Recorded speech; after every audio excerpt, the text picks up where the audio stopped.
करमाद live मध्ये आपले स्वागत आहे। कंटेनरला दुचाकीची धडक, कामगार तरुणाचा दुर्दैवी मृत्यू। या घटनेने परिसरात हळहळ व्यक्त केली जात आहे। पुढील बातमीसाठी सोबत रहा। करमाड परिसरात दुर्दैवी अपघातात एका तरुणाचा मृत्यू झाल्याची घटना घडली आहे। कंपनीतील शिफ्ट संपवून दुचाकीने घरी परतत असताना कंटेनरला पाठीमागून धडक बसल्याने हा अपघात झाला।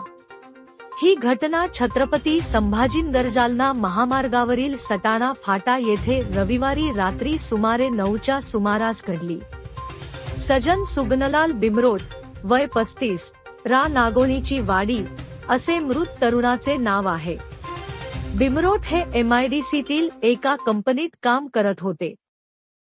शिफ्ट संपल्यानंतर ते दुचाकीने घरी जात असताना रस्त्यावर उभ्या असलेल्या कंटेनरला त्यांच्या दुचाकीची जोरदार धडक बसली।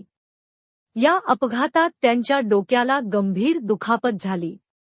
जगतगुरु नरेंद्राचार्य महाराज संस्थानच्या रुग्णवाहिकेच्या मदतीने त्यांना तातडीने घाटी रुग्णालयात दाखल करण्यात आले।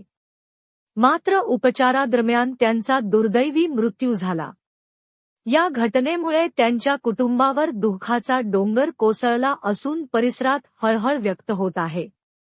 या प्रकरणी करमाड पोलीस ठाण्यात गुन्हा नोंद करण्यात आला असून पुढील तपास सुरू आहे।